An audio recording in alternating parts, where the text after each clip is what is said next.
Welcome to Everquip. Are you here for the virtual tour? Brilliant. I'll get our Managing Director, Stuart Everard, for you. Thank you. Hello and welcome to Everquip Garage Equipment. Thank you for taking this virtual tour. Before we start the tour, I'd just like to give a bit of background behind Everquip Garage Equipment Limited. Everquip Garage Equipment Limited was started 25 years ago after a successful management buyout. The team that now own the company is myself, Stuart Everard, Managing Director, Linda Blackburn, who is Director of Engineering, and Carl Crisp, who is the Installation Director. Everquip have supplied approximately 3,750 inspection pits throughout the world. We are currently in 15 countries, just awaiting our 16th country, which will be Spain. In this video we will show you how we manufacture the pits and how the pits are transported away to site. Thank you. Right, this is the first part of the process in making an Everquip inspection pit. All of the steel is brought in. We buy approximately 650 to 700 tonnes per year. So generally, on average, we buy 60 to 70 tonnes per month. All the steel is provided by our steel partner, Michael Baths, and all of our steel is British steel. What we primarily use is the 4.5mm dare bar, which gives a non-slip finish. And also we put an aggregate on top, so when you're working inside the pit, it's nice and safe. This is our 4mm mild steel, which is, again, all British, and this is used for the wall panels, which basically is taken from here into the guillotine and into the press brake to be formed for the lighting recess, which I'll show you next. Right, here we see Alex and Kai. Alex and Kai are working on the guillotine to cut some steel for some part of the inspection pit. Kai's been working with us the last 6 months and he's one of our lady engineers who's doing our apprenticeship. These are our 2 hydraulic press brakes. This is what we do to bend all of our floor panels and our wall sections. We used to buy all of our steel pre-formed already, but we found that we couldn't control the delivery of the parts. So we invested heavily in these 2 machines. This is the 2.5 metre 100-ton press. We have 2, one as a backup, and this is where we bend all our steel. Right, these are the wall sections for the inspection pit, as you've just seen being manufactured within the first process, within the guillotine and on the press brake. We have a special mix of steel plate which has got the correct amount of carbon in. If you have too much carbon inside the steel, it can basically create a crack, which then is the last thing you want if you've got a totally sealed structure. This is the lighting recess. This is where the lights are fitted. Now when you'll see later on inside the finish pit, the lighting is set back so there's no damage that can be occurred by the engineer with spanners or whatever. So it's all set back, so it's all safe. So this is the first part of the production of a pit. This is the pit floor. And what we do is we fit 125 to 65 PSC, which is welded to the underside of the pit.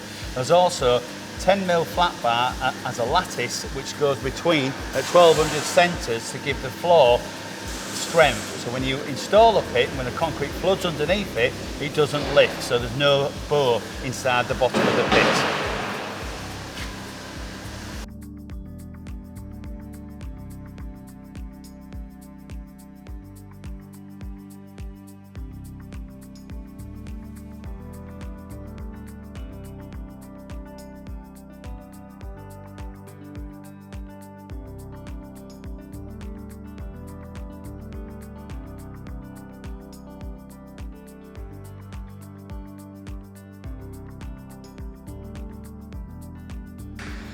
Right, here we are. This is our best-selling pit within the UK and in Central Europe. This is our service pit brand.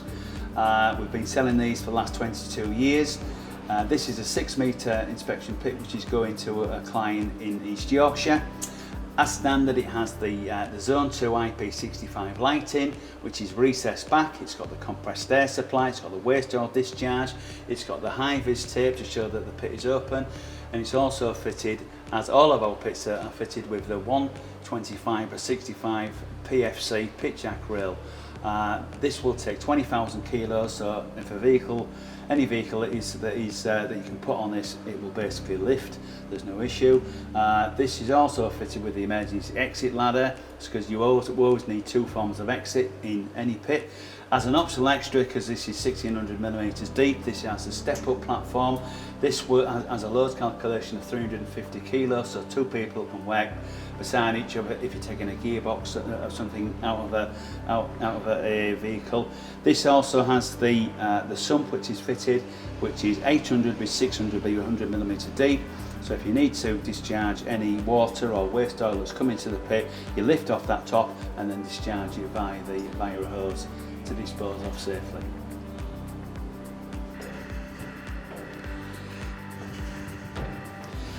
So here we are. This is the end of the production. It's been in the paint shop, it's been fully painted, the lighting has been fitted, the compressed air lines have been fitted.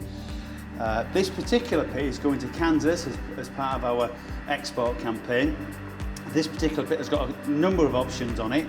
Firstly, there's our new Dialight 10-year guarantee LED lighting, which is fitted. This is a Zone 2 light as well, so it complies to all the regulations. It also has the galvanised open mesh stairway in as well. It has the extraction for the pit extraction, which removes any fumes which is in at the base of the pit, which is very important. It also has the compressed air fittings, which this has got a fuse on it, so it doesn't just allow the leader hose to actually blow out into somebody's face. It has the new aluminium pipework as well, and it also has the chevrons, which is towards the top of the pit, which gives a clear indication that there is an open pit. Right, we're coming to the end of our virtual tour. This is a 16-metre export order to Poland. It's going to Warsaw. It's been loaded by our guys onto our transport partner, which is Molten Transport Services, and they'll be transporting it all the way to Poland, and our installation team will be going out to fit it during September.